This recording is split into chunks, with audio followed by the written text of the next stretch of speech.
అక్రమ మైనింగ్ కేసులో వైసీపీ నేత మాజీ మంత్రి Kakani Govardhan Reddy bail petition police కస్టడీపై కాసేపట్లో తీర్పు వెలువరించనున్నారు. మైనింగ్ కేసులో మరో ఇద్దరికి నోటీసులు జారీ చేశారు. వరదాపురానికి చెందిన శ్రీనివాసులరెడ్డి, మురళీకృష్ణారెడ్డిలను విచారణకు రావాలని పోలీసులు నోటీసులు జారీ చేశారు. మరోవైపు ఎస్సీ ఎస్టీ జిల్లా కోర్టు కాకాని బెయిల్పై విచారణ చేపట్టనుంది. కాకానిపై పెట్టిన ఎస్సీ ఎస్టీ కేసుకు సంబంధించి సోదరులిద్దరిని విచారించనున్నారు. ఎలాంటి తీర్పు వస్తుందన్నది ఉత్కంఠ నెలకొంది.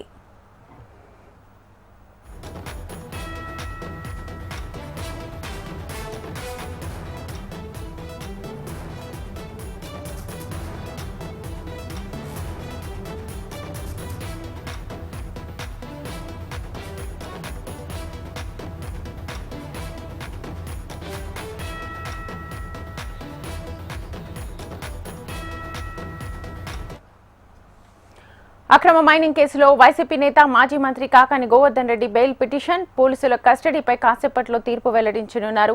మైనింగ్ కేసులో మరో ఇద్దరికి నోటీసులు జారీ చేశారు. వరదాపురానికి చెందిన శ్రీనివాసులరెడ్డి, మురళీకృష్ణారెడ్డిలను విచారణకు రావాలని పోలీసులు నోటీసులు జారీ చేశారు.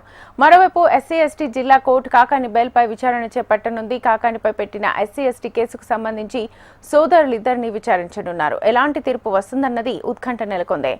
ఇదే అంశానికి సంబంధించి ఫుల్ డీటెయిల్స్ మా ప్రతినిధి నరసింహ అందిస్తారు. నరసింహ,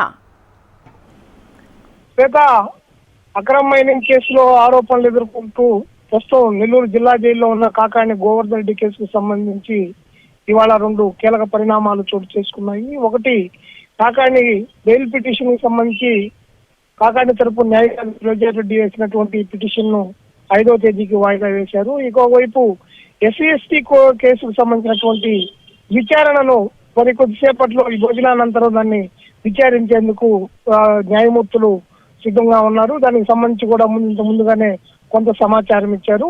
ఇక పోలీసు కస్టడీకి సంబంధించి పోలీసులు ఇచ్చినటువంటి పిటిషన్ మీద కూడా వాయిదా వేస్తున్నారు. దానిపైన కూడా కొంత చర్చ జరిగిన అనంతరం నిర్ణయం తీసుకునేటటువంటి అవకాశం ఉంది. పోలీసులు కాకాణిని కస్టడీ తీసుకోవాలని వీళ్ళుంటే, అలాగే తనకు బెయిల్ కోసం అంటూ కాకాని వర్గీయులు ఇక్కడ పిటిషన్లు దాఖలు చేశారు.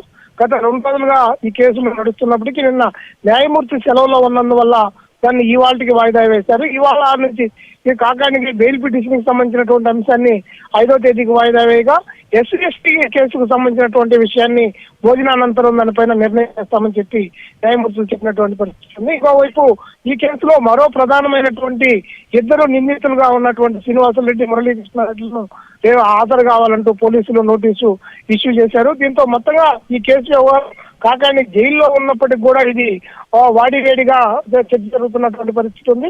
కాకాని బెయిల్ పిటిషన్ పైన అంటే 1-2 సార్లు ఇక్కడ పిటిషన్లు దాఖలు చేస్తే ఇక్కడ ఉన్నటువంటి పరిస్థితులను న్యాయమూర్తులు ఇచ్చినటువంటి తీర్పులు, దానికి సంబంధించిన అంశాలపైన మళ్ళీ రాష్ట్ర న్యాయస్థానానికి కూడా వెళ్లేదానికి ఇటు కాకాని వ్యక్తులు కూడా ప్రయత్నాలు చేస్తున్నటువంటి పరిస్థితి ఉంది. మొత్తంగా జరిగితే ఈ కేసు ఇప్పటికి కూడా ఈ కేసులో ఏం జరుగుతుంది, ఎలాంటి మలుపులు తిరుగుతాయనేటువంటి అంశం పైన ఇటు వైఎస్ఆర్ కాంగ్రెస్ పార్టీ కాకాని మాత్రం ఒక ఉత్కంఠ కొనసాగుతున్నటువంటి పరిస్థితి ఉంది. Right Narasimha, thank you.